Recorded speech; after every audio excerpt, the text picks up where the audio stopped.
Good morning, my name's Helen and it's the 23rd of October. Here at Scargill we have been working our way through the book of Mark for our morning prayers, and it's been a real joy to read the whole book in one go. But as we have reached the Passion story, I've really been struck and wonder what some of the characters in the story may have been feeling at the time. So this morning I offer to you my thoughts as Mary Magdalene the morning she goes to the tomb. I've not slept since Wednesday as the events of this week have unfolded. Thursday night was filled with prayers, pleading to God for Jesus' safety after his arrest.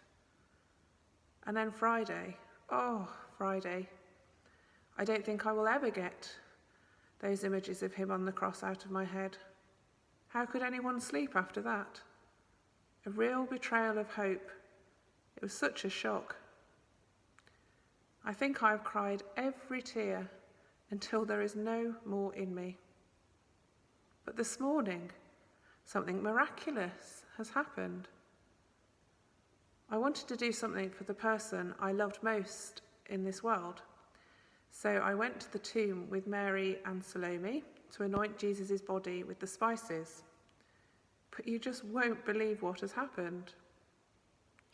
On our way there, we were worried about who was going to roll the stone away. But when we got there, we couldn't believe our eyes. The huge stone had been rolled away. And as we entered, we saw a young man dressed in a white robe sitting on the right side. That was a bit odd.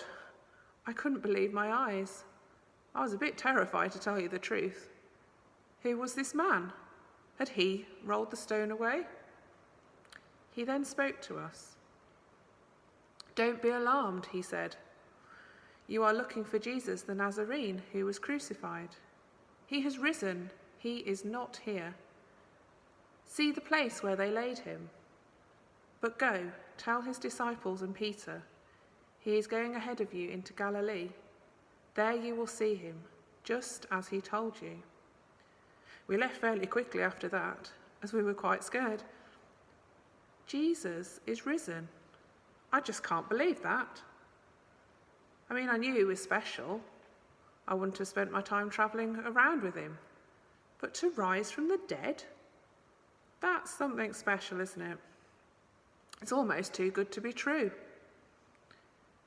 He spoke about these things, that people would betray him, and that he would suffer and die, and that he would be raised from the dead.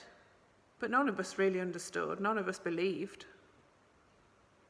But as I've thought about it, the more I can see that this is all part of God's plan to help and save us. Everything has changed now. He gave himself for us, a perfect sacrifice.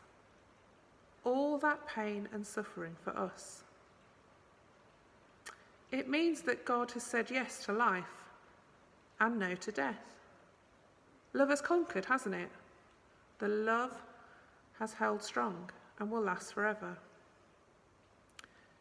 We are God's children and we will never get lost. I can feel my fear turning into hope.